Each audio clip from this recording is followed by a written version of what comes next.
In the name of Allah, the most beneficent, the most merciful. Assalamu alaikum. My name is Professor Muhammad Masood. Welcome to our channel Easy English with Professor Muhammad Masood. ये हमारी art of translation की video है और इसमें हम पढ़ेंगे rule number 163. Before I start this video lesson, I'd like to say one thing. कोई इंसान ऐसा नहीं है जिसको आप अदब से मिलें और वो आपसे नफरत करे. आइए देखते हैं कि इस वीडियो लेसन में हमारे पास किस तरह के सेंटेंसेस हैं, जैसा कि मैं उसे ढूंढ ढूंढ कर थक गया हूं, या मैं तुम्हें समझा समझा कर थक गया हूं, या हम कह कह कर थक गए हैं, या वो तुम्हें याद कर करके थक गई है. ये जब हम उर्दू में किसी वर्ड को रिपीट करते हैं यानी डबल कर लेते हैं तो आइए देखते हैं कि इसमें इंग्लिश में क्या करते हैं. अच्छा, इंग्लिश में इसका बिल्कुल सिंपल सा यूजेज है, क्योंकि हम उर्दू में तो लफ्ज़ जैसे ढूंढ ढूंढ कर समझा समझा कर बोलते हैं, लेकिन इंग्लिश में इस तरह नहीं करते. इंग्लिश का सिंपल सा तरीका यही है कि सब्जेक्ट के बाद हमने बी यूज़ करना है इन सेंटेंसेस के लिए. बी का मतलब यह है कि प्रेजेंट में हम इज़ एम आर यूज़ करेंगे सब्जेक्ट के मुताबिक, और पास्ट के लिए वाज वर लगा सकते हैं, फ्यूचर के लिए विल भी लगा सकते हैं. उसके बाद हमने टायर्ड ऑफ का यूज़ करना है. टायर्ड ऑफ के बाद वर्ब के फर्स्ट फॉर्म के साथ इंग यानी जेरेंट वर्ब को यूज़ करना है. और जेरेंट वर्ब जो है ये वर्बल नाउन होता है, होती ये वर्ब की इंग फॉर्म ही है, लेकिन इसको हम ग्रामर में जेरेंट बोलते हैं और ये वर्बल नाउन कहलाता है, यानी काम इसका नाउन जैसा होता है. अच्छी, तो आइए अब इसके एग्जांपल्स को देखते हैं, उससे हमें सारी बात क्लियर हो जाएगी. मैं एग्जांपल में अच्छी प्रैक्टिस दे दूंगा. आई होप कि यू विल एंजॉय दैम. अच्छा, ये मैं अक्सर वीडियोस लेसन में ये बात बताता हूँ कि देखिए, जब आप बार बार सुनते हैं तो आपको एक सुनने का एनवायरनमेंट मिलता है, आपको क्रैमिंग नहीं करनी पड़ती, रटा नहीं लगाना पड़ता, यानी पैरेट फैशन से आपकी बचत हो जाती है, आप पैरेट फैशन से बच जाते हैं, यानी आपको रटा नहीं लगाना पड़ता और सुनने का जो है एक अपॉर्चुनिटी आपको मिल जाती है. तमाम एग्जांपल्स को तवज्जो और ध्यान से सुने. I hope you will enjoy them. हम चल चल कर थक गए हैं. We are tired of walking. We are tired of walking. अब देखिए, वी सब्जेक्ट है, वी के साथ प्रेजेंट में हमने आर यूज़ किया. टायर्ड ऑफ यानी थक गए हैं, टायर्ड ऑफ के बाद और आगे इंग फॉर्म वर्बल जो नाउन है वो वॉकिंग है. तो अगर इसका टेंस चेंज करना है तो सिर्फ हमने वर्ब के सब्जेक्ट के बाद जो वर्ब आर दिया हुआ है, अगर हम आर की जगह वर लगा लें कि we were tired of walking, हम चल चल कर थक गए थे, या फ्यूचर में ले जाना है हम चल चल कर थक गए होंगे, we will be tired of walking. हम खाना खा खा कर थक गए हैं, यानी अगर बंदा कह रहा है भाई सुबह से घर बैठे हुए हैं खाते जा रहे हैं, तो we are tired of eating. We are tired of eating. या हम खाना खा खा कर थक गए थे, we were tired of eating. या फ्यूचर में ले जाना है कि हम खाना खा खा कर थक गए होंगे, we will be tired of eating.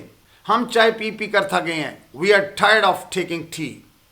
We are tired of taking tea. या अगर पास में ले जाना है कि हम चाय पी पी कर थक गए थे, we were tired of taking tea. और अगर फ्यूचर में ले जाना है, we will be tired of taking tea. अच्छा, अगर इनको नेगेटिव बनाना हो या क्वेश्चन तो बिल्कुल सिंपल बात है, चूंकि सेंटेंस के अंदर इज एम आर या वाज वर या विल मौजूद होता है, इनके फ़ौरन बाद नॉट लगाने से फिक्र नेगेटिव बन जाता है. अगर हम यही जो वर्ब हैं सब्जेक्ट से पहले लगा लें, यानी इज आर एम को सब्जेक्ट से पहले यूज़ कर लें या वाज वर को, तो ये क्वेश्चन भी बन जाते हैं. हम तस्वीरें देख देख कर थक गए हैं. We are tired of looking at pictures. We are tired of looking at pictures. या हम तस्वीरें देख देख कर थक गए थे, we were tired of looking at pictures. या हम तस्वीरें देख देख कर थक गए होंगे, we will be tired of looking at pictures. क्या तुम हर वक्त अपनी कहानियां सुना सुना कर थक नहीं गए हो? Are you not tired of telling your stories all the time? Are you not tired of telling your stories all the time? वो कपड़े धो धो कर थक गई है, she is tired of washing clothes. She is tired of washing clothes. या वो कपड़े धो धो कर थक नहीं गई है, she is not tired of washing clothes. या क्या वो कपड़े धो धो कर थक गई है, is she tired of washing clothes. इसी तरह अगर उसको पास में ले जाना है तो इसकी जगह वास लगाएं, फ्यूचर में ले जाना है विल बी इस्तेमाल करें इसकी जगह पर. क्या तुम हर बात का जवाब दे देकर थक नहीं गए हो? Aren't you tired of replying to everything. अच्छा, जब कंट्रैक्शन यूज़ करते हैं आर नॉट को शॉर्ट फॉर्म में, तो आप सब्जेक्ट से पहले इकट्ठा यूज़ कर सकते हैं. अदरवाइज ये स्पोकन इंग्लिश में यूज़ होता है, अदरवाइज हम नॉट सब्जेक्ट के बाद ही इस्तेमाल करते हैं, जैसे are you not tired of. तो aren't you tired of replying to everything. Aren't you tired of replying to everything. वो किताबें रख रख कर थक गया है, यानी कभी वो किताब इधर रखता है कभी उधर रखता है, यानी रख रख कर थक गया है जी. He is tired of putting away the books. He is tired of putting away the books. Put away होता है एक तरफ रख देना. अच्छी, हम खाना पका पका कर थक गए हैं. अक्सर ख्वातीन घर में कह रही भाई हम तो खाना पका पका कर थक गई हैं, तो we are tired of cooking. We are tired of cooking. अगर नेगेटिव करना है, we are not tired of cooking. Question बनाना है कि हम खाना पका पका कर थक गए हैं, are we tired of cooking. Tense change करना है, we were tired of cooking यानी हम खाना पका पका कर थक गए थे, या we will be tired of cooking हम खाना पका पका कर थक गए होंगे। वो तुम्हें याद कर करके थक गई है, यानी बहुत आपको याद करती है। She is tired of thinking about you, she is tired of thinking about you. हम मुस्कुरा मुस्कुरा कर थक गए हैं। We are tired of smiling, we are tired of smiling. अच्छा, अगर पास्ट टेंस में ले जाना है, हम मुस्कुरा मुस्कुरा कर थक गए थे, we were tired of smiling, या हम मुस्कुरा मुस्कुरा कर थक गए होंगे, we will be tired of smiling.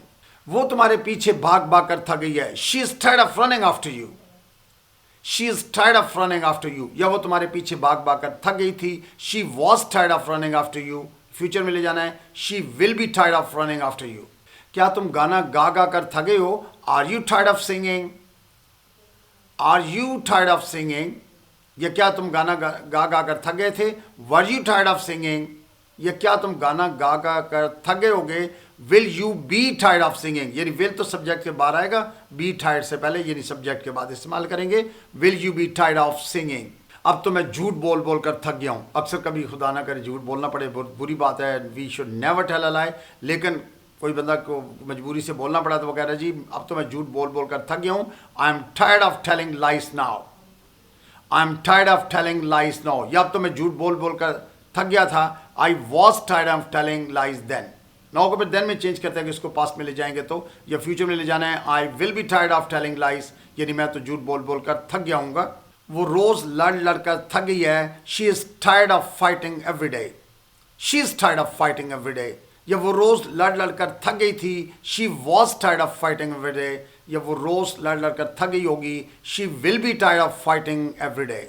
वो लिख लिख कर थक गया है। He is tired of writing, he is tired of writing. अगर पास में ले जाना है कि वो लिख लिख कर थक गया था, he was tired of writing, या वो लिख लिख कर थक गया होगा, he will be tired of writing. अगर नेगेटिव करना है तो ही इजंट टायर्ड ऑफ राइटिंग, यानी वो लिख लिख कर थक नहीं गया है। क्वेश्चन बनाना है कि क्या वो लिख लिख कर थक गया है, is he tired of writing, या क्या वो लिख लिख कर थक गया था, was he tired of writing. Like this one you can make it negative interrogative as you like. मैं तुम्हें बता बता कर थक गया हूँ। I am tired of telling you, I am tired of telling you, या मैं तुम्हें बता बता कर भाई थक नहीं गया हूँ। I am not tired of telling you, या क्या मैं तुम्हें बता बता कर थक गया हूँ। Am I tired of telling you. अगर पास्ट में ले जाना है I was tired of telling you, या फ्यूचर में ले जाना है I will be tired of telling you. मैं कह कह कर थक गए, हम कह कह कर थक गए हैं। अक्सर ये जुमला घर में बोलते हैं, we are tired of saying, we are tired of saying, या हम कह कह कर थक गए थे। We were tired of saying, या हम कह कह कर थक गए होंगे। We will be tired of saying. तो नेगेटिव करना है तो वो is are am was were के बाद नॉट लगाइए। क्वेश्चन में आप इनको शुरू में लगा सकते हैं। मैं तुम्हें समझा समझा कर थक गया हूँ। अक्सर ये बहुत कॉमनली जुमला बोला जाता है, I am tired of explaining to you, I am tired of explaining to you. अगर पास में ले जाना है कि मैं तुम्हें समझा समझा कर थक गया था, I was tired of explaining to you, या मैं तुम्हें समझा समझा कर थक गया हूँगा, I will be tired of explaining to you. वो किताबें पढ़ पढ़ कर थक गया है। He is tired of reading books, he is tired of reading books, या वो किताबें पढ़ पढ़ कर थक गया था। He was tired of reading books. Future में ले जाना है, he will be tired of reading books. क्या तुम गाने सुन सुन कर थके हो? Are you tired of listening to songs, are you tired of listening to songs, या क्या तुम गाने सुन सुन कर थक गए थे? Were you tired of listening to songs. वो हंस हंस कर थक गई है। She is tired of laughing, she is tired of laughing, या पास्ट में ले जाना है वो हंस हंस कर थक गई थी। She was tired of laughing, या फ्यूचर में ले जाना है she will be tired of laughing. वो पूछ पूछ कर थक गई है। She is tired of asking, she is tired of asking, या पास्ट में ले जाना है she was tired of asking. Future में ले जाना है she will be tired of asking. मैं तुम्हारी शक्ल देख देख कर थक गया हूं। आई am tired of looking at your face, I am tired of looking at your face, या मैं तुम्हारी शक्ल देख देख कर थक गया था। I was tired of looking at your face, या मैं तुम्हारी शक्ल देख देख कर थक गया हूँगा। I will be tired of looking at your face. मैं कपड़े धो धो कर थक गया हूँ। I am tired of washing clothes, I am tired of washing clothes. अगर पास में ले जाना है I was tired of washing clothes. Future में ले जाना है I will be tired of washing clothes. लेकिन नेगेटिव क्वेश्चन मैंने जैसे कि बता दी है कि आप इज आर एम के बाद नॉट लगाएं या वाज वर के बाद नॉट लगाएं, नेगेटिव बन जाएगा। इज एम आर को या वाज वर को सब्जेक्ट से पहले लगाएं या विल को लगाएं तो ये क्वेश्चन बन जाएंगे और इसको आप प्रेजेंट, पास्ट, फ्यूचर तीनों टेंस में यूज़ कर सकते हैं। मैं उसे ढूंढ ढूंढ कर थक गया हूँ, I am tired of looking for him.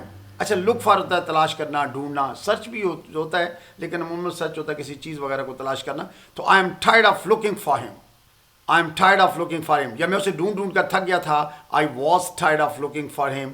या मैं उसे ढूंढ ढूंढ कर थक गया हूँगा, I will be tired of looking for him. So you must have noted that in all these sentences हमने सब्जेक्ट के बाद बी यानी इज, आर, एम, प्रेजेंट के लिए, पास्ट के लिए वाज, वर और फ्यूचर के लिए विल बी इस्तेमाल करेंगे, और उसके बाद टायर्ड ऑफ का यूज़ करेंगे। टायर्ड ऑफ के बाद यानी वर्बल नाउन जेरेंड यानी जिसे हम कहते हैं यानी इंक फॉर्म वो यूज़ करते हैं। तो इस तरह ये हमारी स्ट्रक्चर बन जाती है। उर्दू में हम ये डबल लफ्ज़ यूज़ करते हैं, ढूंढ ढूंढ कर, जी, चल चल कर, सोच सोच कर, लेकिन इंग्लिश में हम इस तरह इसका पैटर्न डिफरेंट है। So I think that's enough for today. Thank you very much. Wish you best of luck. Take care. Goodbye for now.